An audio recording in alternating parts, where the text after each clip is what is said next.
And Will, apparently, we're not the only ones who had some choice words. Ladies and gentlemen, if you are a Washington fan, or even if not, there was some comments that were made, and it was actually said out in the open. Jonathan Allen was interviewed after the game, and he didn't hold back. What's the evaluation like after a loss like that?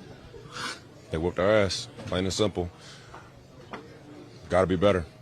Anything they did that surprised you guys early on? No, I wouldn't say so. I think it's just a lack of focus on our part, a lack of attention to detail, not starting fast, and creating holes that are too big for us to overcome in the second half. Does it get frustrating when that? It does. I'm tired of this shit. I'm tired of this bullshit. It's been 7 years of the same shit. Tired of this shit. What can you do now going forward to get it turned around? Get our minds right and get ready to play Philadelphia. Now, first and foremost, before I even talk about what he says, we got to look at the attire, because every time that we've seen Jonathan Allen, he's been, together, he's ready to talk to, he's been a nicer, happier person. Obviously, these are terrible circumstances, but Will and Ab, you could back me up on this.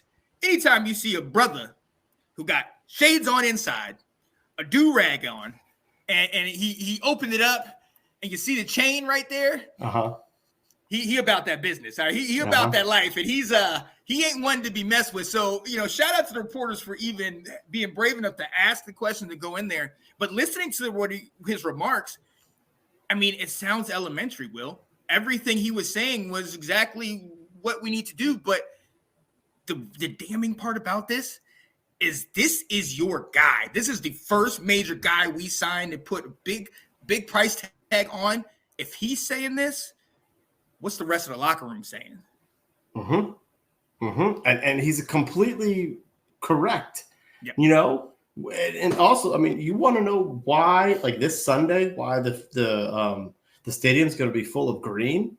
It's because he's been here for 7 years dealing with this crap. We've been here for 20, 25 years dealing with this crap. Yep. And even at this point on some of our most exciting years, the RG3 2012 year, the Kirk Cousins year, we were at this point again where we were mediocre to bad, and then we turned it on. So we have been a part of this losing for so long. So yeah, he's tired of it. We're tired of it. I mean, frankly, the thing that caught me the most about that, what actually wasn't like him being tired of the losing. It's the fact that the reporter, JP Finley, asked him, was there anything that surprised you guys? And he said, nothing. Nothing in the game plan surprised us. We were, nothing that they did was surprising. We just came out flat. What? Yeah. What? If you were to say that they didn't do anything out there that surprised you, how offensively did y'all look like crap then? If they weren't doing anything that surprised you, how does this happen? Yeah, it's embarrassing. It's embarrassing. And honestly, it brings me back to the game we played against them after the bye week, when they came out and beat us handily, and we didn't change anything. It's like we didn't make any adjustments in that second game. It was like we hadn't even played these guys 2 weeks before. Right. And after this game, we come off the big win against the Atlanta, which, let's be honest, towards the end of the game, looked like we were trying to give that game away as well. And this one, to lay a clunker against division rival. Now, I'll throw the records out the window because, like you said, and if you look at the record all time between Washington and New York, it ain't pretty. They got our number, especially recently. They really, they got us under control, and it's frustrating because these are the type of games that we have the talent to win. These are the type of games where we can scheme and beat these guys, but it's just like everybody else knows what they're doing, and let's figure out what we're doing today. Like, we're going to come with a fresh new thing today and we're not running the ball. I mean, shout out Terry's getting passes and everything like that, but if you have no time to throw the ball, it doesn't really matter.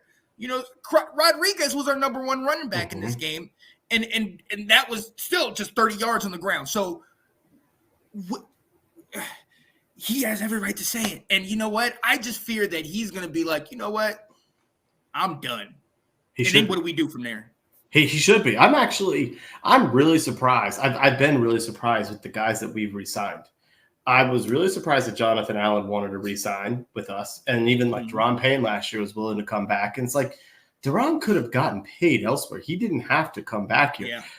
Terry was willing to. And think of all the terrible quarterbacks Terry has been dealing with since his time here. Why did he sign an extension here? Because the dude has character. This is the place that drafted him. He wants to see if he can help turn it around. But I can't believe the amount of players that we've been willing to bring on. I think is that Ab, I don't have my Facebook up right now.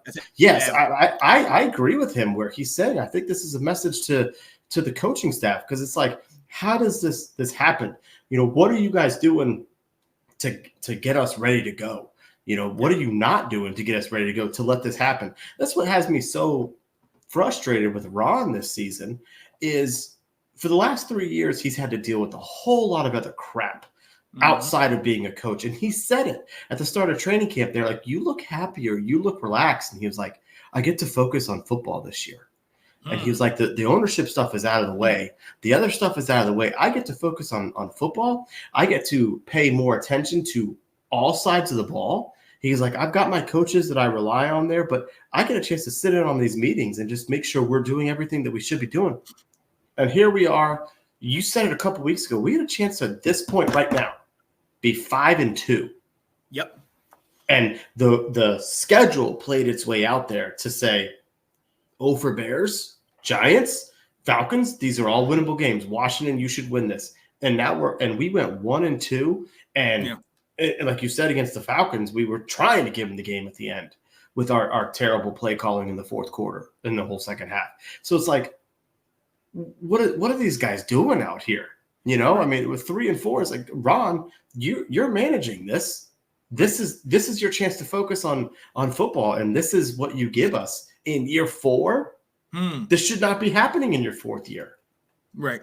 And look, I'm going to tell you something. It takes something out of a team when you're struggling and you got to consistently come back, kind of consistently do it, and do it year after year. And I think that's the main thing that I caught from what he said, is that we keep putting ourselves in holes that we can't dig ourselves out of. That's tiring. You don't want to continue to be playing from behind or continually having issues. And to your point about what Ron was saying, yeah, all that stuff was supposed to be gone with Dan Snyder. But let's remember, in training camp and in preseason, Ron was the one making the noise. EB is talking and this person and this, and it's like, wait a minute, you said everything was fine now. And I love this comment, because this is the warning. With Jonathan Allen saying this, the next person that's going to come up is going to be Terry.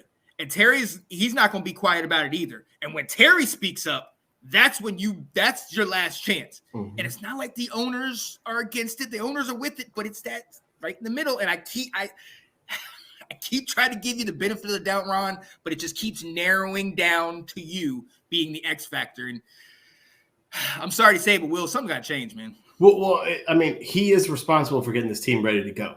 I do think we've got a serious issue on the offensive side of the ball and the philosophy and scheme that we're going to. A couple weeks ago, we really kind of went after Jack Del Rio, and now we need to turn our attention to Bieniemy, because he's had 2 really poor games and a stretch of 6 quarters that have been awful. And we talked with, we didn't get to go on our show last week, but we were talking back and forth on the previous Sunday to beat the Falcons, and we kept doing was run 3. We kept running 3 and outs and giving the ball back to the Falcons, giving them a chance to score.